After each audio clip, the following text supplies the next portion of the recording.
Intime aujourd'hui entre dans le monde des médecines ancestrales. Je me suis invitée dans le cabinet de Margot Carpentier de Carreau, acupunctrice à Genève.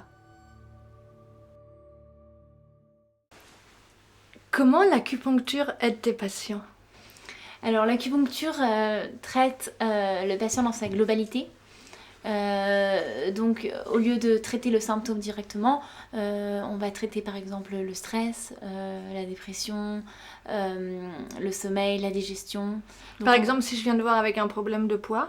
Donc par exemple si tu viens avec un problème de poids, je vais pas forcément traiter ton problème de poids directement. Je vais d'abord investiguer sur ton sommeil, parce que si par exemple tu dors mal et que tu es fatigué, ça va influencer ton poids.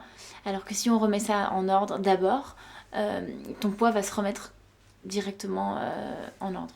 Et comment est-ce que tu détermines l'endroit où tu vas piquer ? Alors l'énergie, qu'on appelle le chi, circule dans le corps, dans tout le corps, par des trajets énergétiques. Et c'est ça qu'on appelle les méridiens. Donc il y a 12 méridiens, plus 2 vaisseaux merveilleux, qui sont les vaisseaux gouverneurs et le vaisseau conception. Et ces méridiens ? Donc les méridiens... donc il faut savoir qu'il y a des méridiens yin et des méridiens yang. Alors le méridien yin, c'est la femme, c'est la nuit, c'est le froid, c'est la lenteur, la lumière sombre. Alors que le yang, c'est l'expansion, l'énergie masculine, la force, la lumière, le soleil. Et donc il y a des méridiens yin qui sont à l'avant du corps, qui vont du bas vers le haut. Donc ça c'est le cœur, le foie, les reins, les poumons. Et puis il y a les méridiens yang qui sont à l'arrière du corps. Donc c'est les méridiens qui nous protègent, alors que les méridiens yin sont les méridiens qu'on protège, qui sont à l'avant du corps. Et les méridiens yang sont à l'arrière du corps, c'est l'estomac, la vessie, vésicule biliaire, gros intestin et intestin grêle. Est-ce que ça fait mal quand tu piques tes patients ? Est-ce qu'ils souffrent ? Alors non, ça fait pas mal. Habituellement, ça fait pas mal. Après, c'est sûr, il y a des endroits qui sont un peu moins charnus que d'autres et qui peuvent faire un petit peu mal. Ou si par exemple on touche un tendon, ça peut faire un petit peu mal. Mais ça disparaît tout de suite. Et puis la première sensation qu'on ressent quand on pique l'aiguille, c'est juste un petit picotement qui après disparaît. Et puis après, on se sent vraiment détendu et on ressent vraiment l'énergie qui circule entre les aiguilles. Combien tu mets d'aiguilles à peu près par an ? Alors ça dépend vraiment des personnes et des patients, mais habituellement on met 10 à 20 aiguilles. Mais ça dépend, si c'est une personne âgée, on va mettre moins d'aiguilles. Si c'est une personne fatiguée, on va mettre moins d'aiguilles parce que ça risque de la fatiguer encore plus. Comment se déroule une séance ? Alors, d'abord, on discute avec le patient, on fait un bilan général. Donc, comme je l'ai dit, on ne se concentre pas seulement sur le symptôme, mais sur toute la globalité du patient.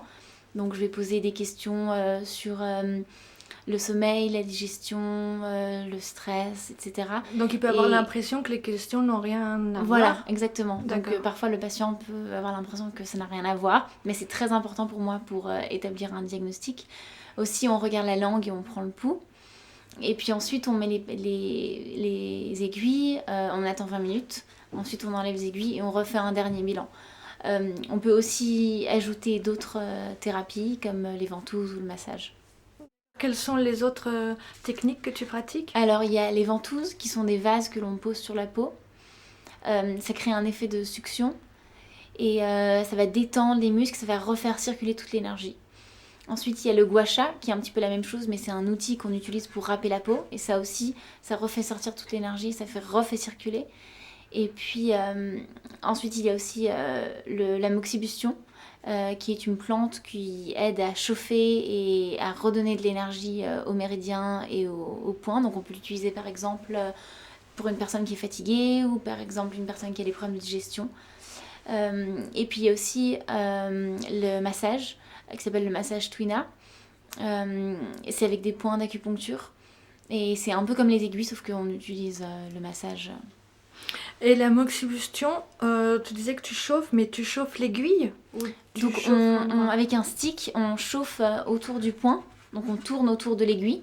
Et le patient sent vraiment cette chaleur. Et en fait, on dit que c'est bien de le faire autour de l'aiguille parce que c'est la chaleur qui rentre directement dans le corps et qui va chauffer tout le méridien. D'accord. Y a-t-il des effets secondaires à ces médecines-là? Non, alors c'est des médecines naturelles qui n'ont aucun effet secondaire. Et comment en es-tu arrivée à t'intéresser? Comment as-tu envie de piquer des gens? Alors, j'ai eu un traitement pendant longtemps d'acupuncture qui m'a fait vraiment beaucoup, beaucoup de bien. Ça m'a aidé pour la concentration, j'avais des douleurs au dos et tout a disparu. Et j'ai trouvé ça incroyable et je me suis dit qu'il fallait m'y intéresser. Et puis c'était un bon compromis entre la médecine et la médecine naturelle de pouvoir aider les gens. Et où est-ce que tu as étudié? Donc j'ai étudié en Angleterre pendant 3 ans et demi. Et puis ensuite, je suis partie 1 an en Chine, travailler dans un hôpital qui avait un département seulement pour la médecine traditionnelle chinoise. Est-ce qu'il y a une différence? Est-ce que tu as vu une différence lorsque tu étais en Chine avec la pratique chinoise sur des Chinois? Ou est-ce qu'on pratique pareil ces techniques-là sur nous, Européens? Alors oui, tout à fait, comme tu as dit, il y a vraiment une grosse différence. Donc déjà, là-bas, l'hôpital a vraiment un département dédié à la médecine traditionnelle chinoise, que ce soit les massages, les ventouses, moxibustion, les aiguilles, le gua sha, donc vraiment tout. Ensuite, c'est dans des grandes salles où il y a 7 patients dans la même salle, séparés par des rideaux. Le médecin, il n'a pas le temps de discuter avec les patients, il met les aiguilles. Et puis, les patients se font traiter 3 à 4 fois par semaine par l'acupuncture. Ensuite, il y a aussi un autre département qui est pour les personnes qui ont eu un AVC ou qui ont eu un accident, qui se font traiter avec une autre médecine, mais aussi avec l'acupuncture. Alors que ici, c'est beaucoup moins dans la culture, les gens ont peur des aiguilles, on fait beaucoup plus attention à la personne, on passe plus de temps, c'est un à un. Donc la personne qui vient ici, elle est vraiment dans un cocon. Voilà, C'est exactement. pas cette personne dans ton cabinet. Exactement. Et les aiguilles sont différentes? Les aiguilles sont différentes, oui. Alors ici, on utilise des aiguilles vraiment très fines, alors que là-bas, c'est vraiment des grosses aiguilles. Est-ce que tu as un livre à nous recommander? Oui, alors il y a le précis de médecine chinoise de Éric Marié et qui est vraiment très intéressant et facile à lire. Grand public? Voilà, exactement. Quand on connaît pas l'acupuncture, on peut vraiment avoir Ouais. une approche avec Voilà, ça décrit toutes les théories, le yin et le yang, les 5 éléments. Voilà. Merci Margot. Merci.